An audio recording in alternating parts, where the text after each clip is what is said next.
மழை பெஞ்சு ஓஞ்சது மாதிரி நண்பு மருமகன் எனக்கு என்ட்ரன்ஸ் பாட்டுக்கு இவ்வளவு சுறுசுறுப்பா வாசிக்கிறது இங்க மட்டும்தான். உயிர் ஊட்டம் என்பது வந்து இருக்கணும்ல, அந்த மாதிரி.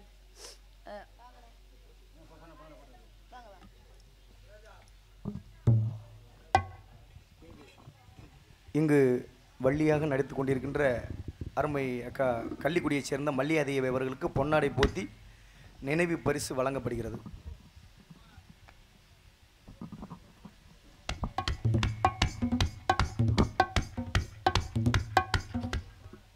பொன்னாடி போத்தி பெருமைப்படுத்திய விழா கமிட்டியாருக்கும் நினைவு பரிசை வழங்கிய கிராமத்தாருக்கும் என் சார்பிலும் எங்கள் இசைக்கும் சார்பிலும் நெஞ்சார்ந்த நன்றியை தெரிவித்துக் கொள்கிறேன்.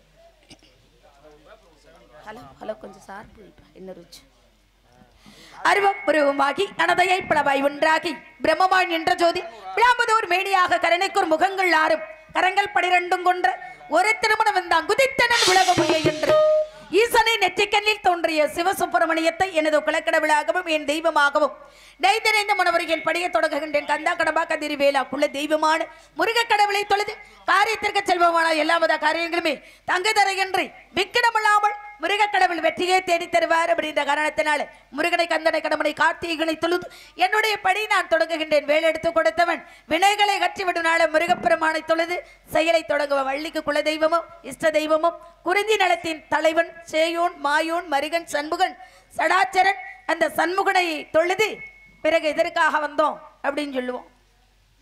பரலட்சி முத்துராமலிங்கம் காடமங்கலம் முத்துப்பாண்டி அவர்கள் சார்பாக எனக்கு வந்து 201 அன்பளி கொடுத்துருக்காங்க. காடமங்கலத்தை சேர்ந்த சகுனி கார்த்தி அவர்கள் இங்கு மிருதங்க வாசி கொண்டிருக்கின்ற அருமை அண்ணன் ஜெயராஜ் அவர்களுக்கு 101 அன்பு கொடுத்துருக்காங்க. நன்றி நன்றி வணக்கம்.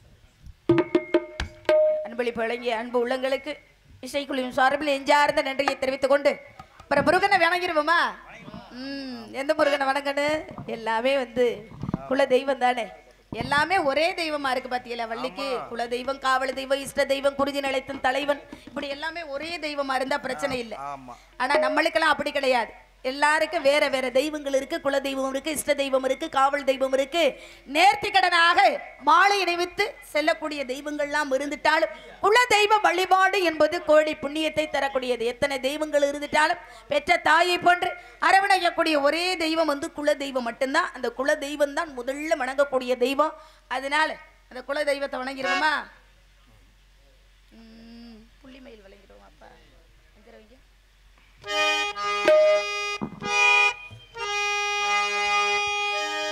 புள்ளிமயில் வேளனுக்கு பூந்தை மேலில் மாலையிட்டு கொள்ளையிட்ட இடம் எல்லாம் கோவில் கட்டி பாட்டிசைத்தேன்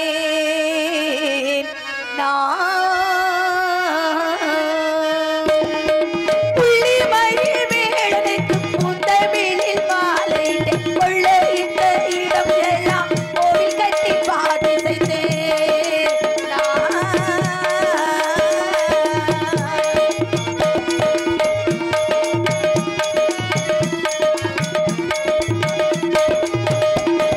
பொன்முகத்தில் பொன்னகையில் புத்தியிலே தெளிவு பெற்றேன்.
அண்ட பகிரண்டம் அனைத்தையும் காத்திரட்சிக்கும் அந்த அகிலாண்ட கோடி பிரம்மாண்ட நாயகி ராஜராஜேஸ்வரியை தினந்தொழுது பணிதிருக்கும் அனைவரையும் காப்பாற்ற வேண்டும். அன்னை மீனாட்சி தாய மீனாட்சியின் கிருபையோடு தூங்கா நகரம் என்று சொல்லக்கூடிய மதுரையின் முதலிருந்து இங்கே அருள் பாலித்துக் கொண்டிருக்கக்கூடிய இந்த காளியம்மனுடைய அருளை பெறணும் சொல்லி நம்மளெல்லாம் வெகு தொலைவில் இருந்து வந்திருந்தாலும் அதற்கு முன்கூட்டியே இந்த ஒட்டுமொத்த பக்தர்கள் எல்லாம் தன்னுடைய உழைப்பின் ஒரு சிறு பகுதியை தெய்வத்துக்காக செலவிட்டு கூட்டு பிரார்த்தனையாக செய்யக்கூடிய வழிபாடு என்பது உலகத்தில் மிக மிக சாலச் சிறந்தது.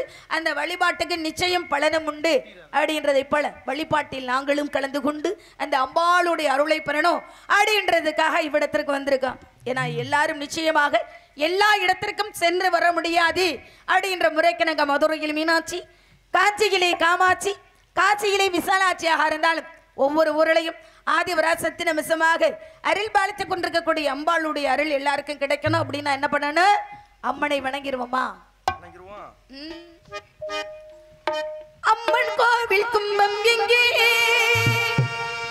ஆடி வரும் நேரமடி கும்பங்களை எட்டி வச்சு இப்ப குளவையிட்டு பாடுங்கடி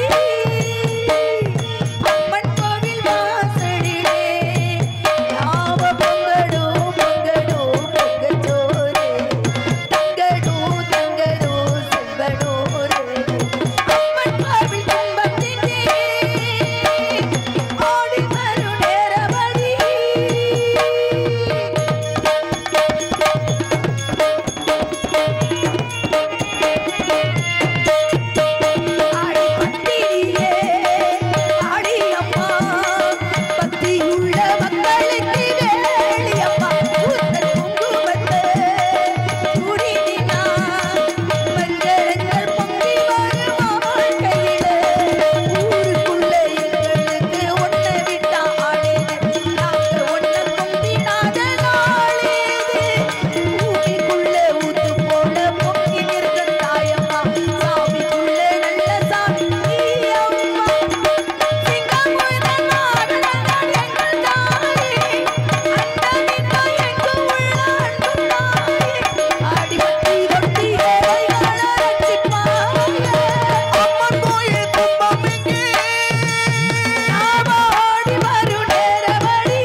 இப்படி அம்பாளுடைய அருளை பெறணும் அப்படின்னு சொல்லி ஆத்தாளை வணங்கினாலும் இங்க எதற்காக வந்திருக்கோம் அப்படின்னு எடுத்து சொல்லணும்ல. விரசியர், விற்பன், சிலம்பன், காணவ குறவர், குற்றவர், எயினர், பிள்ளர், காணக்க நாடார் என்னும் 8 வகை இனத்தினருக்கும் ஒரே ஒரு தலைவனான என் தந்தையானவர் பாகுபாடு இல்லாத காத்தோர்ந்து போல் முன்னோர்கள் வழுதனை நான் மடந்து என்னுடைய மாதா பிதா சொல்லித்து வராது, மற்றவர்கள் போற்றவும் மாற்றார்கள் வசை கூறாது, ஆசானிட்ட வழுதிலே ஆச்சாரம் சிறிதும் குறையாமல் வாழ்விட்ட காரணத்தினால கதையின் பிரகாரம் சோழவள நாட்டின் ஒரு பகுதியான தொண்டை நாட்டில் இருந்து சின்ன கிராமமான சிற்றூர் என்ற இடத்திலிருந்து வள்ளியாகிய நான் இந்த இடத்திற்கு வந்திருக்கேன். எதற்காக வந்தேன் அப்படின்னா, தாயில் சிறந்ததொரு கோவிலும் இல்லை, தந்தை சொல்மிக்க மந்திரம் இல்லை அப்படின்னு தகப்பனுடைய சொல்வெளியும் தாயினுடைய சொல்வெளியை கேட்டு காவல் பணி செய்வதற்காக வந்திருக்கேன். காவலில் எப்படியோ விதங்கள் இருந்துட்டாலும் காவல், காத்தல், பாதுகாவல் அப்படின்னு சொல்லக்கூடிய 3 வித காவல்கள் நான் இன்றைக்கு செய்யக்கூடிய காவல் திணை என்று சொல்லக்கூடிய ஒழுக்கத்தையும் நவதானியத்தில் ஒரு வகை தானியத்தையும் பொறுமையா காவல் காக்கணும். பதறாத காரியம் சிதறாது அப்படின்னு இருக்காங்க. ஆத்திரக்காரனுக்கு புத்தி மட்டு. எவ்வளவுதான் பதட்டத்தோட எந்த ஒரு பொருளை தேடினாலும் கிடைக்குமா? கிடைக்கவே கிடைக்காது. பக்கத்தில் இருந்தாலும் பார்க்க முடியாது. ஆனா கொஞ்சம் நிதானமாக பொருளை தேடினோம் என்றால் சீக்கிரமாக கண்டுபிடிச்சிடணும்ல. அந்த மாதிரி வாழ்க்கையின் அப்படித்தான். அப்படியே பதறி போய் வாழ்ந்தோம்னா ஒரு நாளும் சிறப்பாக வாழ முடியாது. நிதானமாக நான் சுடர் விட்டு எரியக்கூடிய விளக்காகப்பட்டது பிரகாசமா அப்படியே பகபகன்னு எரியுதுன்னா கொஞ்ச நேரம் எரிஞ்சிட்டு அணைஞ்சிரு. ஆனால் அகல் விளக்கு என்பது நீண்ட நேரம் எரிந்து கொண்டே இருக்கும். அது அதற்கு நிதானம் என்பது இருந்ததுனால அந்த மாதிரி இந்த இடத்துல நிதானத்தோடு பொறுமையா காவல் பணி செய்வதற்கு முன்னாடி தெய்வ திருமகனுடைய புகழை பாடிவிட்டு பிறகு எதற்காக வந்தோம் அப்படின்னு சொல்லிடுவோம்.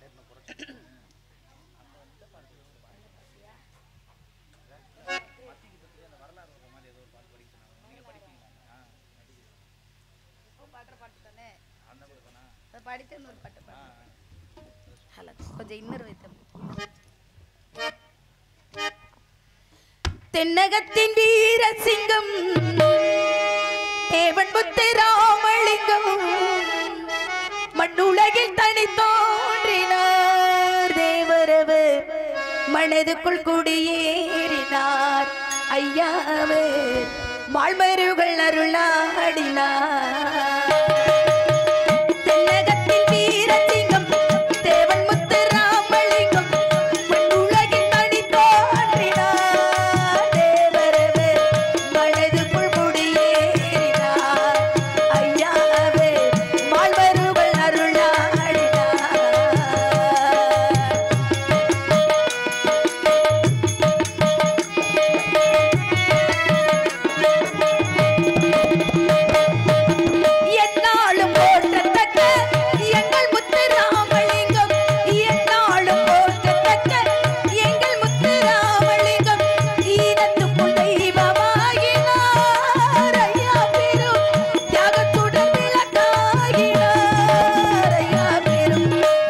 சுடர் விளக்காவினார். தென்னகத்து வீர சிங்கம் தேவன் முத்து ராமலிங்கம் மண்ணுலகில் தனி தோன்றினார். தேவரவர் மனதுக்குள் குடியேறினார்.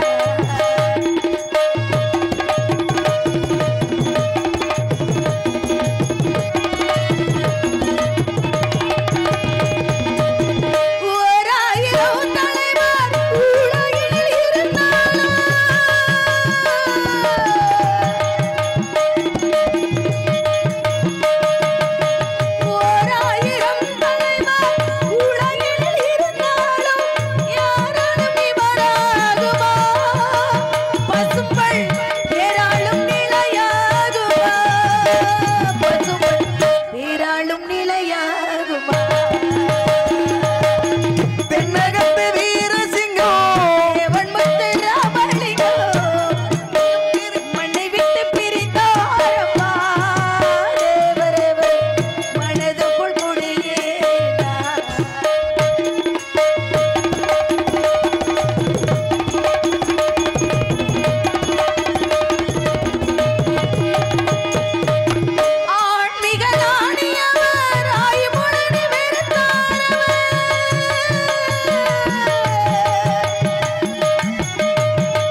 வாட்ச் தம்பி சொன்னா எந்திரிச்சு புரியலையே. அந்த நேரம் தான் எல்லாமே வர என்ன பண்றது. கொடுங்க தம்பி, நான் கூட வாட்ச் சொல்றேன். அம்மன் பாடலை பாராட்டி வெள்ளாகுளத்தைச் சேர்ந்த வி.கே. முருகன், ஏ. ராமமூர்த்தி நினைவாக அருமை அக்கா அவர்களுக்கு அன்பளிப்பளித்து கௌரவப்படுத்தியிருக்கிறார். அன்பளிப்பொழி எங்கே இரு உள்ளங்களுக்கும் நெஞ்சார்ந்த நன்றியை தெரிவித்துக் கொள்கிறேன். ஏன்னா அம்பாளுடைய பெருமையை பாடினால அன்பளிப்பு வழங்கியிருக்காங்கல்ல, ரொம்ப சிறப்பு. அந்த மாதிரி இந்த இடத்துல வந்து காவல் பணி செய்யணும் அப்படின்னு வந்துட்டாலே காவலை வந்து கண்ணுகிருத்தமா காவல் காக்கணும்னு தான் நானும் நினைச்சிருக்கேன். நம்ம மட்டும் காவலுக்கு போனால் நல்லா இருக்குமா தம்பி? அதெல்லாம் நல்லாவே இருக்காது. அதனால தான் எங்கள் அப்பாள்கிட்ட கேட்டு யார் யார் பண்டிகை காவலுக்கு வர்றது அப்படின்னு உடனே அப்பா சொன்னாங்க, தோழிகளோட போய் சேர்ந்து நந்தவனத்தில் சிறப்பான காவலை புரியுமா அப்படின்னு சொல்லிட்டாரு. நானும் அதே மாதிரி கேட்டுக்கிட்டு இந்த இடத்துல வந்து காவல் பணி செய்யணும்னா தோழிகள்னா ரம்யா பிள்ளை என்னோட வந்துச்சு. ஆனால் இன்னொரு பொம்பளை பிள்ளை புதுசா வேலைக்கு சேர்ந்திருக்கேன், 2 பேரும் வாங்கப்பா மேடையில நல்லா நிறைஞ்சா இருக்கான் அப்படின்னு சொன்னேன். ஆத்தாடி நான் வரமாட்டேன், நான் வேற ஒரு இதுக்கு வந்துடுறேன் அப்படின்னு சொல்லி அந்த பிள்ளை சொல்லுது. என்ன பண்றது, எல்லாரும் சேர்ந்து போனா தானே நல்லா இருக்கு. அந்த மாதிரி சந்தோஷமாக இந்த இடத்துல காவல் பணி செய்யணும்னா, ஏன்னா இன்பமும் துன்பமும் கலந்ததுதான் வாழ்க்கை என்பது. 4 பேர் வந்து போன பாதையில போகணும், இல்லைன்னா 4 பேர் மெச்சுறது மாதிரியாவது வாழணும் அப்படின்வாங்க. ஏன்னா முயற்சி திருவனையாக்கும், இப்படிதான் வாழணும் அப்படின்ற ஒரு வாழ்க்கை இருக்கு. எப்படி வேணாலும் வாழலாம் அப்படின்னு வாழ்ந்தோம்னா அது சிறந்த பேர் ஒரு நாள் நம்மளுக்கு நிலைத்து நிற்காது. கோடு போட்டு வாழாதவன் வாழ்க்கை சிறந்த வாழ்க்கையாகவும் அமையாது அப்படின்னு ஒரு மனுஷன் வந்து லட்சியத்தோட வாழணும், குறிக்கோளோட வாழணும். எண்ணம் என்பது தெளிவாக இருக்கணும். எண்ணம் போல் வாழ்வு அப்படின்னா வாழக்கூடிய வாழ்க்கையில் வந்து எண்ணங்கள் உயர்வாக இருந்தால் வாழ்க்கையும் சிறப்பாக என்றதே வேற மாதிரி இருந்தா வாழ்க்கையை வந்து எப்படி வாழணும் தெரியுமா? நம்ம வாழ்க்கையை நம்மளுக்காக நம்ம மட்டும் வாழ முடியும். பிறருக்காக ஒரு நாள் நம்ம வாழ்க்கையை வாழவே கூடாது. அவளுக்காக வாழணும், இவளுக்காக வாழணும், ஊரு என்ன சொல்லும், பேர் என்ன சொல்லும் அப்படின்னு சொல்லி ஒரு நாள் வாழாம தான் மனதுக்கு எது சரி என்று படுகிறதோ அந்த வாழ்வை வந்து நீங்க வந்து முழுமையாக வாழ்ந்தோமானால் சிறந்த வாழ்க்கை அமையும். ஏன்னா அப்படி வாழ்ந்ததுனால தான் இன்றைக்கும் பார்த்தீங்கன்னா தெய்வ திருமகனுடைய புகழை நம்ம வந்து 4 பேர் போற்றுறது மாதிரி இன்னும் அவருடைய புகழை பாடிக்கொண்டு இருக்கிறோம்னா எதற்காக வாழ்ந்த விதம் என்பது. 1000 பேர் இருந்துட்டாலும் தேரவர் சமுதாயத்தில் பிறந்திருந்தாலும் எல்லாரையும் நம்ம வந்து பாடுறோமா? எத்தனையோ லட்சக்கணக்கான பேர்கள் வந்து இறந்து கொண்டு இருக்கிறார்கள், ஆனால் அவங்களெல்லாம் பாட முடியுதா? அப்ப வாழ்கின்ற வாழ்க்கை வந்து ஒரு மன்னவனா சின்னவனா என்பதை கூறுவது உனது பிறப்பு, நீ நல்லவனாய் இல்லை தீயவனாய் என்பதை கூறுவது உனது இறப்பு. இறப்புல தான் தெரியும் நல்ல மனுஷன் கெட்ட மனுஷன். இறப்புக்கு பின்னாடி 4 பேர் நம்மளை வந்து பாடாவிட்டாலும் 4 பேர் பேசுறது மாதிரி வாழணும். அப்படி வாழ்ந்ததுனால தான் ஐயாவுடைய புகழை வந்து எத்தனை காலங்கள் வாழ்ந்தாலும் நம்ம அவருடைய புகழை வந்து பாடிக்கொண்டே இருக்கிறோம். அப்போ வாழ்க்கை எப்படி இருக்கணும், அப்படி வாழணும். 10ஓட 11 இருந்தா நம்மளை நேர போலன்னு சொல்லிடுவாங்கல்ல.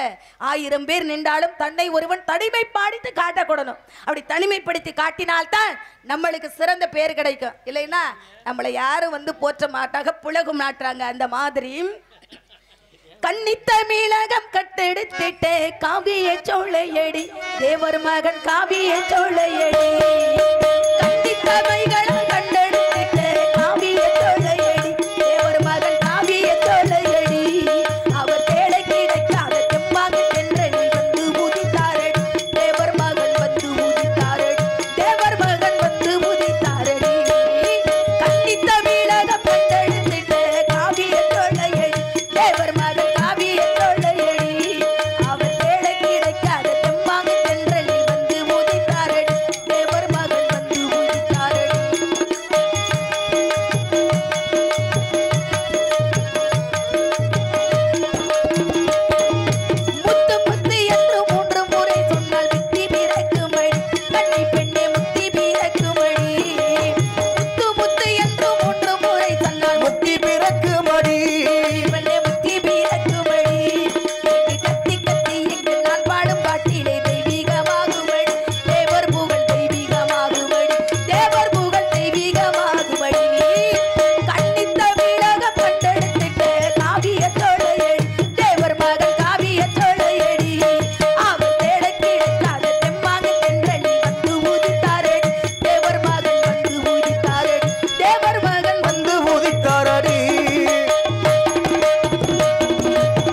ஆப்ஷனே கிடையாது. ஆனா ஒரு மனிதனுடைய துன்பத்திற்கு முதல் காரணம் என்ன தெரியுமா? பேராசை. ஆசைப்படலாம், பேராசைப்படலாமாப்பா? பேராசை பெரும் நஷ்டம் என்று சொல்லியிருக்காங்க. போதுமென்ற மனமே பொன் செய்யும் மருந்து அப்படின்னு சொல்றதுனாலதான் மனம் ஒரு குரங்கு. மனிதனுடைய மனம் ஒரு குரங்காக இருந்துட்டாலும் என் மனசுல ஆசை எப்படி இருக்குன்னு சொல்லி எடுத்து சொல்லிடுவோமா? சொல்லிடுவான். அப்படியே ஒன்றே காமிங்க. காடமங்கலம் சகுனி கார்த்திக் அவர்கள் சார்பாக எங்க மிருதங்க வாசித்துக் கொண்டிருக்கின்ற அருமை அண்ணன் ஜெயராஜ் அவர்களுக்கு 101 அனுப்பி கொடுத்துருக்கான். நன்றி நன்றி. இந்த வணக்கம். ஆசை அதிகம் வச்சு மனசை அடக்கி வைக்கலாமா ஏ மாமா? ஆள் பயக்கி பட்டு அழக வலிச்சு வைக்கலாமா ஏ மாமா? புது ராசானா என் நாடு, ஏ ராசாவே வந்தாடு என் செல்ல. ஆசை அதிக வச்சு அழக ஒளிச்சு வைக்கலாமா ஏ மாமா? ஆடு பயக்கி பட்டு அழக வலிச்சு வைக்கலாமா ஏ மாமா?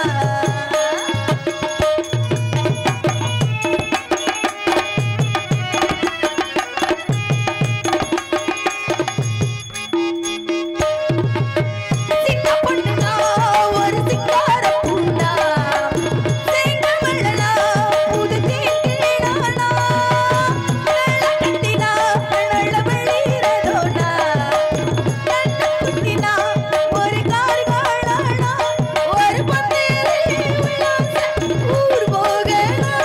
ஒரு பொங்கேரி உல்லாச ஊர் போக ஈயநாடு சல்லாம தேரேரனா, அடியாத்தாடி அமுட்டு நீ காரனா, இது தேசிந்து பூஜோலைனா என் செல்ல குட்டியா. ஆசை அதிக வச்சு மனசை ஒளிச்சு வைக்கலாமா ஏ மாமா?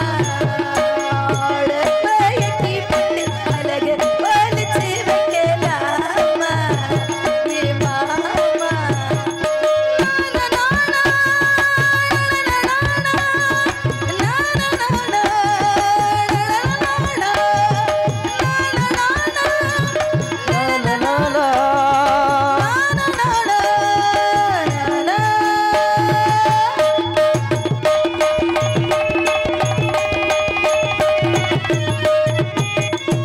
சிட்டுனா ஒரு செந்தூர பூனா, செங்கமல்லனா புது தேக்கிடானா, வானவில்லுனா அதில் வண்ணங்களுனா, வாசமுள்ளனா அந்தி வான்மீகனா, மச்சானே அந்தாடு நீயாடனா.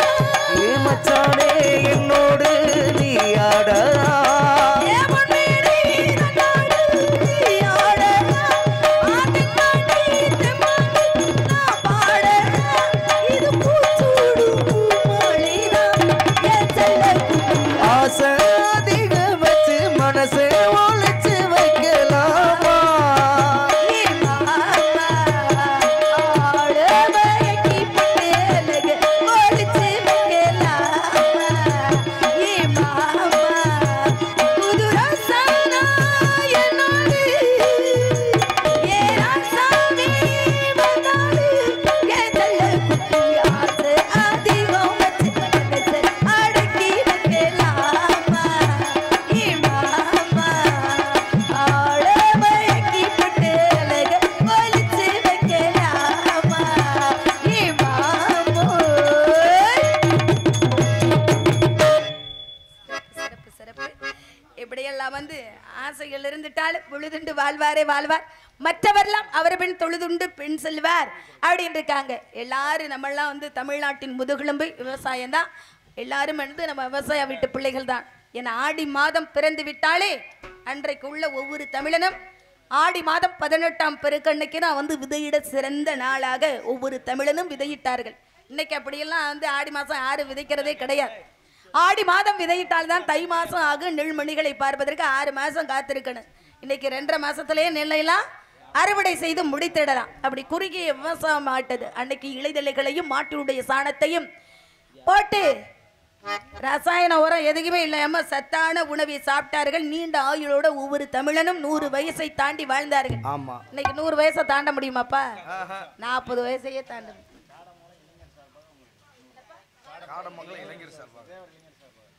காடமங்கலத்தைச் சேர்ந்த இளைஞர்கள் தேவரணி சார்பாக என்னை பாராட்டி அன்பளிப்பு வழங்கி பெருமைப்படுத்தியுள்ளார்கள். இளைஞர்களுக்கு என் சார்பிலும் எங்கள் இசைக்குழு சார்பிலும் நெஞ்சார்ந்த நன்றியை தெரிவித்துக் கொள்கிறேன்.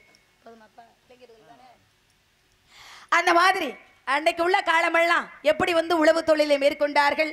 உழவு மாடு ஒவ்வொரு வீட்லயும் இருந்துச்சு, ஒவ்வொரு கிராமத்திலையும் இருந்துச்சு.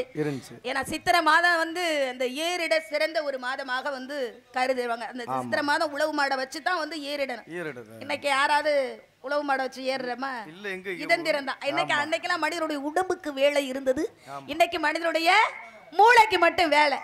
அதனால சோம்பேறித்தனம் என்பது வந்ததுனாலதான் உடம்புல வியாதி என்பது நிறைய வந்துருச்சு. ஆனா அன்னைக்கு உள்ள காலங்களை எப்படி எல்லாம் முறையாக விவசாயம் நடந்தது அப்படின்னு எடுத்து சொல்லுவோமா தம்பி? சொல்லிடுவோம். 4:30 சொல்லுவோம். ஹலோ.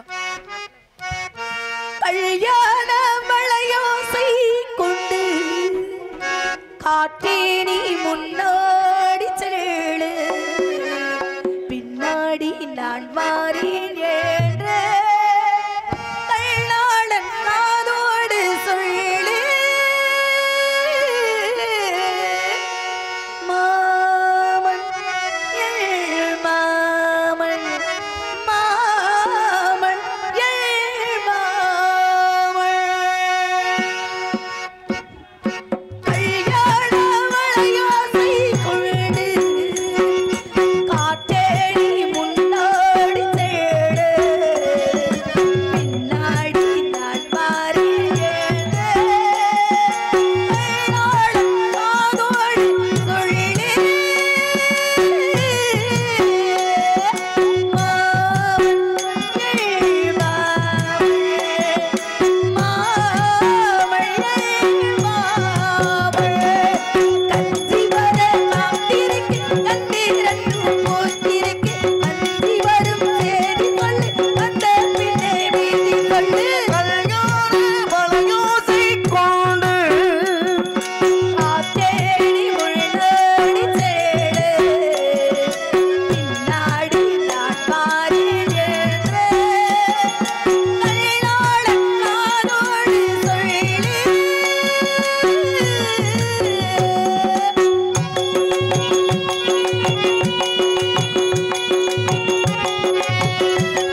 நன்றி நன்றி. இப்படியே பாடிக்கிட்டே இருந்தா கச்சேரி மாதிரி இருக்கணும். உனக்கு முதல்ல நன்றி, நீ ரசிச்சு வந்து கைதட்டுற பாரு. அதனால தோழிகள்லாம் வரட்டும், சேர்ந்து நந்தவரத்துக்கு காவலுக்கு போவோம்.